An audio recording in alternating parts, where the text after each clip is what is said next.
Olá pessoal, boa tarde, meu nome é Carla Araújo, eu sou repórter do jornal O Popular. Hoje a nossa convidada aqui na live no Facebook do Popular é a deputada reeleita por Goiás, deputada federal reeleita, Flávia Moraes, do PDT. Boa tarde, Flávia, muito obrigada por ter aceitado o nosso convite. Boa tarde, Carla, boa tarde a todos os internautas que estão nos acompanhando nesse momento.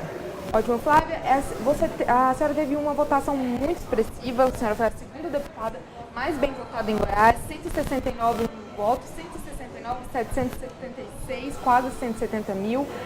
Eu queria que a senhora falasse um pouco em relação a essa votação, como a senhora recebeu esse número, no dia da votação, como a senhora viu essa quantidade expressiva de votos.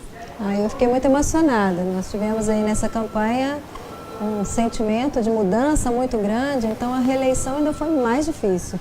E o que a gente percebe nesse resultado é o reconhecimento do nosso trabalho, né? Eu quero até aproveitar a oportunidade e agradecer a todos, né, que confiaram, que reconheceram e que nos dão essa oportunidade de continuar por mais um mandato representando o Estado de Goiás na Câmara Federal. E também com muita responsabilidade. A gente sabe que essa votação nos traz, aumenta a nossa responsabilidade. Nós tivemos aí mais votos ainda do que a eleição passada e a gente tem um compromisso muito grande, né? E isso nos deixa assim preocupados e já pensativos em tudo que a gente quer e deve estar fazendo nesses próximos anos. Conversando aqui com o pessoal, você que tem alguma pergunta para a Flávia Moraes, você que tem alguma observação, algo que quer dizer para ela, você pode deixar aqui nos comentários da live. Eu estou acompanhando toda a movimentação que vocês estão dizendo aqui. Já o Bruno Paiva, o J. Marcelo já estão aqui falando com a gente, mandando oi. Muito obrigada, pessoal. E vocês podem mandar as perguntas, tá bom? Estou aqui aguardando. Minha primeira questão em relação ao partido, Flávio. Ciro Gomes voltou, né? Ele ficou em terceiro lugar no primeiro turno, ele voltou agora a articular um pouco em Brasília, ele já teve uma conversa com a Marina essa semana e tem falado muito sobre formar uma frente de oposição contra o governo Jair Bolsonaro, em relação ao governo Jair Bolsonaro em Brasília, e uma oposição sem o PT. Como que está a formação dessa bancada? O PDT hoje trabalha para a formação de um grande bloco lá na Câmara Federal, com outros partidos, PSB, PV, PPS e outros partidos, né? E a intenção, nós tivemos a reunião do partido essa semana, a intenção é fazer uma oposição inteligente, propositiva e pensando no bem do Brasil, né? A oposição, foi contra mim, eu sou contra tudo. A oposição no sentido de estar resguardando, né, as riquezas do nosso país, os direitos do nosso povo brasileiro. Nesse nível de discussão que esse bloco, esses partidos querem estar atuando. Achei muito pertinente. Aí, nessa hora, não existe a intenção de estar se compondo com o PT, né? Apesar de que pela identidade ideológica em algumas questões, eu acredito que em alguns momentos eles devem estar votando juntos, né? Todos os partidos, mas o PDT vai ter um posicionamento junto com esse bloco, vai fazer uma posição mais independente, respeitosa e inteligente, sempre argumentando e apresentando soluções para aquilo que for criticado. Certo. E a senhora acredita que esse grupo, esse bloco que está sendo formado, vai conseguir vai assumir esse papel de centro-esquerda mesmo? A senhora falou que em alguns momentos pode ser que as ideias, né, juntem, as votações sejam juntas, mas vai conseguir assumir esse papel de centro-esquerda que, mesmo com o tamanho da bancada do PT sendo a maior na Câmara? Sim, eu acredito que a intenção é essa e eu acredito que é possível. Você somando os 28 deputados do PDT com os do PSB, que são 32, a gente já tem aí um número significativo, né? E nós temos aí outros partidos que querem estar compondo essa frente, né? E eu acho que o que vai fazer com que isso seja uma realidade ou não vai ser a qualidade do debate. E eu acredito que nisso o PDT tem consistência e, assim como o PSB, esses outros partidos, eu acredito que existe uma possibilidade grande. É claro que a gente vai ter que acompanhar para ver, mas desse grupo, desse bloco, conseguir trazer aí essa oposição. O Bolsonaro deve ter a maior grupo na Câmara, né? E a gente existem algumas pautas consideradas conservadoras, outras pautas mais progressivas. O grupo dele deve votar a favor, deve colocar para discussão essas pautas conservadoras em relação a, por exemplo, ao armamento, e tudo, essa discussão em relação ao armamento. Como você acha que vai ser essa disputa? Acha que esse grupo, junto ao PT, vai conseguir barrar essas pautas mais conservadoras? Vai conseguir passar as pautas consideradas mais progressivas? Como que a senhora acha que vai ser essa disputa? Nós vamos precisar acompanhar caso a caso, né? Hoje, pela situação da violência do nosso país, né? É uma demanda, segurança é uma demanda legítima, é uma demanda muito forte que o povo brasileiro tem, e eu tenho certeza que essa oposição não vai de forma nenhuma ignorar isso e fazer aí um contraponto a ponto de não reconhecer a importância dessa demanda. Então eu acredito que pauta a pauta, ponto a ponto, cada assunto vai ser debatido e discutido, e alguns pode haver até convergência com as posições do governo. A gente sabe que em alguns momentos o PDT vai estar votando junto também, porque vão ser questões que são importantes e nós precisamos dar um choque, melhorar. A questão da segurança realmente é um problema que precisa de algumas mudanças, né? E a gente acredita que agora, com a vinda de muitos parlamentares nessa área, né, e isso é representativo, isso dá legitimidade a essa pauta, né? Então a gente precisa estar debatendo, discutindo, mas eu tenho certeza que o PDT não vai ser óbice para os avanços nessa área que o nosso país precisa ter. Certo, ainda falando sobre o cenário nacional, a gente, como eu falei no início, o Ciro Gomes ficou em terceiro lugar na disputa desse ano no primeiro turno. A senhora acha que o antipetismo foi tem um sentimento decisivo na eleição para a presidência nesse ano? Com certeza, né? Nós sabemos que houve um sentimento muito forte anti-PT, essa situação do candidato do PT querer colocar o Lula como candidato, né, criando essa confusão, quase que uma enganação em relação a essa candidatura. Tudo isso trouxe um sentimento de revolta no eleitorado, né, e muitos foram tomando partido em relação à eleição de Bolsonaro porque não queriam ver isso se concretizar. Acho que o Ciro sai dessa campanha engrandecido, fez um debate profundo sobre economia e vários outros temas.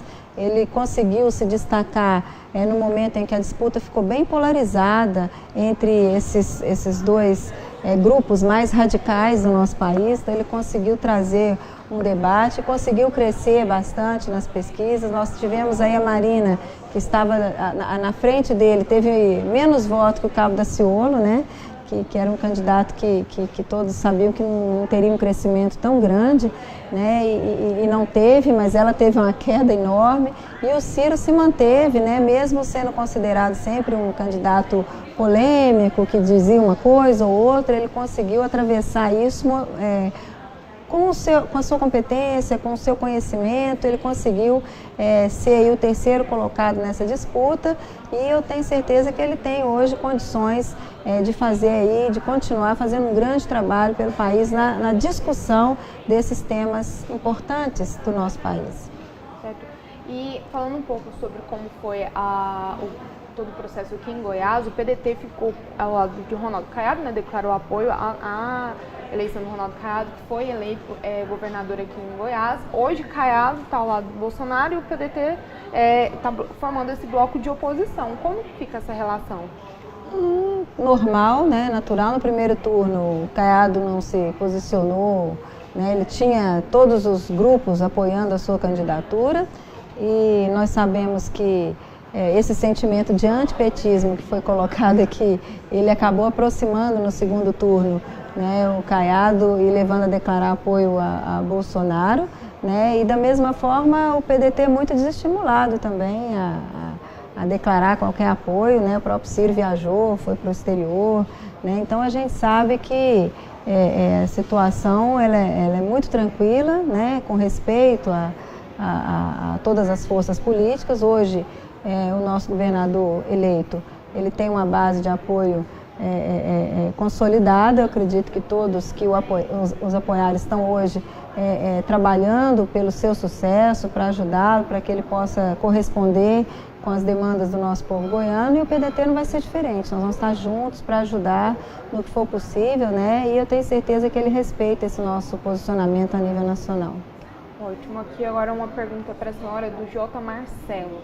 Ele fala assim: desenvolvimento regional mais justo. Flávia, quais são os seus planos para ajudar a colocar essa questão em prática durante a nova legislatura? Ele é de Uruaçu. Tá, desenvolvimento regional do estado de Goiás. Isso, né? Eu acredito que ele está falando também em relação às cidades também, né? Em relação ao desenvolvimento de cada região e tudo mais.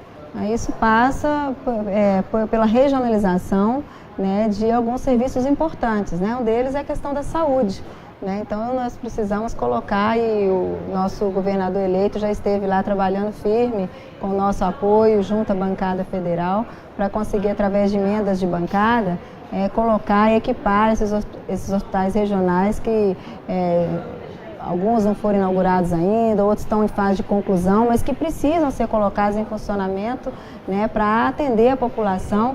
Hoje nós temos pessoas de Uruaçu, por exemplo, onde mora o J. Marcelo, que quando precisa de serviço de urgência vem para Goiânia, né? Então desloca quantos quilômetros, quanto tempo na estrada para ter um atendimento de urgência. Então a gente sabe que esses hospitais regionais são uma amostra do que precisa para que a gente possa diminuir essas diferenças regionais, para que a gente possa fortalecer todas as regiões do nosso estado, tanto através da infraestrutura, né, que é importante também, essas ligações estarem bem, mas também através de políticas públicas que cheguem a todos os cantos do nosso estado. Certo. Em relação à reforma, um outro assunto, a reforma da Previdência, a gente estava até conversando aqui antes da entrevista e entrar ao vivo, tem uma possibilidade, o Bolsonaro tem falado sobre aprovar a reforma de contexto um pouco mais simples agora, antes, já tem conversado com o Michel Temer sobre isso. Qual a opinião da senhora? A senhora acha que deve passar agora, que dá para aprovar um texto agora, ou tem que colocar um outro texto mais elaborado mais para frente? Qual a opinião da senhora sobre esse contexto? Em relação ao texto que está lá para ser votado, né, eu falei isso muito. Em todos os momentos nós temos sempre dito que esse texto é muito ruim. Nós precisamos aprovar uma reforma da Previdência, mas não é essa que está lá, não é esse texto que está proposto.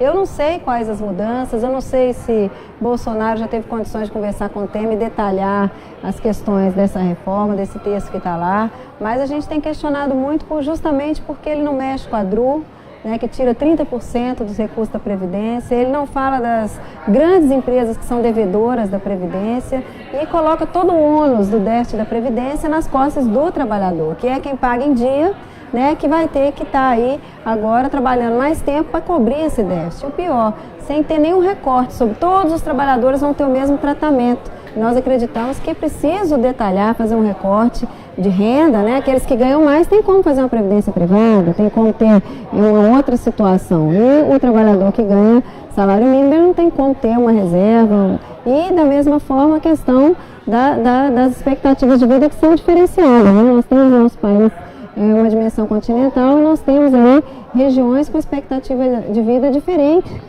de outras regiões, né? Então a gente precisa, esse texto, essa proposta, ela precisa ser mais trabalhada, né? Precisa ser mais discutida, e eu não acredito que haja tempo para que essa discussão seja feita a ponto de tornar esse texto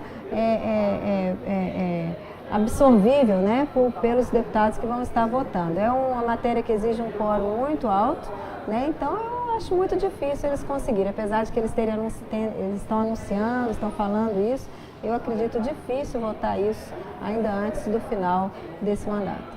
Ótimo.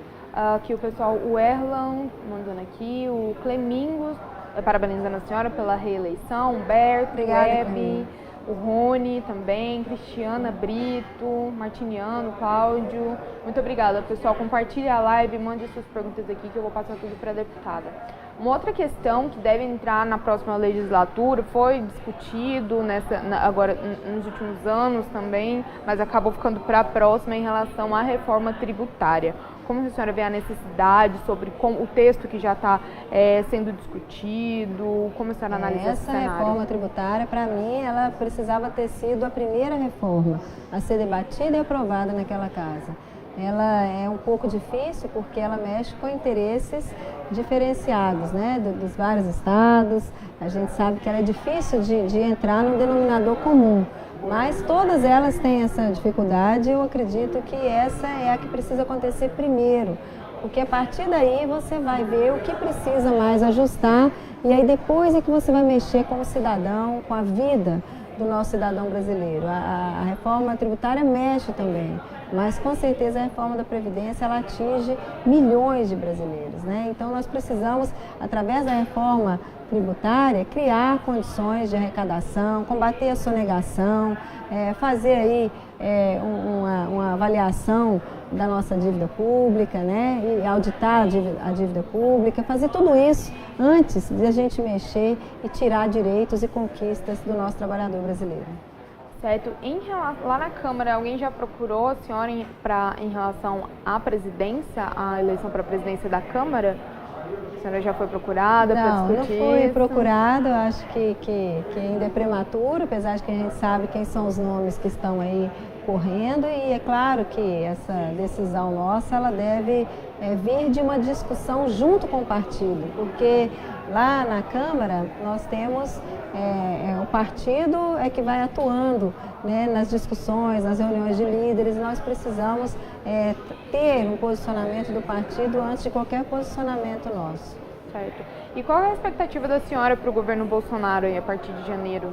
Olha, eu sou brasileira, né, eu torço para que dê certo, não é porque o nosso partido teve um candidato de oposição que a gente quer que dê errado, né, a gente torce muito, apesar de que a gente fica temeroso, né, como que as coisas vão acontecer, né, tem uma parte daquele discurso xenofóbico, né, mas que a gente fica preocupado e a gente quer que dê certo, né, então é muito cedo para a gente fazer qualquer avaliação. Eu acho que o momento agora é de aguardar. Eu acho que ele precisa desse tempo para se organizar e nós estamos torcendo para que dê certo. Não foi o nosso candidato, né? Foi o candidato que o povo brasileiro escolheu, um candidato que correu sem muito apoio político, sem muita composição, correu solto, né? Na vontade popular. Eu acho que isso tem o seu valor, né, porque ele entra livre para fazer aí as mudanças que ele pensa em fazer, e eu espero, né, que tenha aí o bom senso, tenha sensibilidade em relação ao nosso povo brasileiro, para que a gente possa avançar sem tirar direitos, tirar conquistas do nosso povo. Então, nós vamos estar aguardando e torcendo para que dê certo. A gente quer que o nosso Brasil melhore, né? Hoje a gente vê aí uma intenção de combater a corrupção, que eu acho que é um ponto fundamental para que a gente possa avançar, né? E eu acho que isso já vem acontecendo, acho que os resultados dessas eleições já trouxeram muito disso e nós vamos continuar avançando através desse trabalho em conjunto. E, claro, com a oposição atuando de forma responsável, né? E sempre trazendo à luz qualquer dúvida sobre os projetos que nós vamos estar votando lá. Ótimo. Em relação, a senhora teve agora a reeleição, tem algum projeto? A senhora já foi candidata a prefeita de Trindade também, né? Tem algum projeto para os próximos anos, para a próxima, em relação a disputar um cargo do Executivo ou algum outro cargo do Legislativo? Como que está essa programação? Por enquanto, o nosso projeto é exercer o nosso mandato, né, com muita responsabilidade, como sempre fizemos.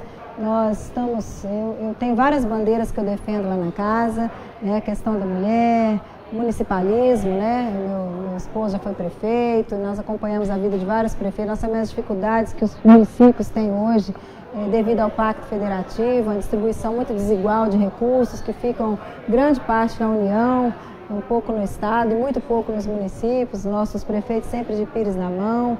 E nós temos a questão do trabalhador, que é uma questão do nosso partido, que nós temos abraçado, a questão do esporte. Eu sou professora de educação física, então é um tema também que nós temos acompanhado de perto, o idoso, a mulher, a criança, mas tem uma bandeira muito forte que nós representamos, que é a questão da saúde, né? Hoje eu tenho uma preocupação muito grande com a questão da redução dos recursos para a saúde. Hoje a saúde no nosso país está entrando em colapso. Nós tivemos o SUS, que foi um grande avanço, mas nós sabemos que faltam recursos, nós ainda temos alguns problemas de gestão, precisamos eficientizar e otimizar mais ainda a gestão da saúde do nosso país, e por isso é um tema muito amplo, então é uma questão ao qual nós vamos nos dedicar muito. Nós temos feito muitas audiências públicas, chamado o Ministério da Saúde constantemente, principalmente trabalhado para demover portarias que vêm aí dificultando o acesso do cidadão à saúde,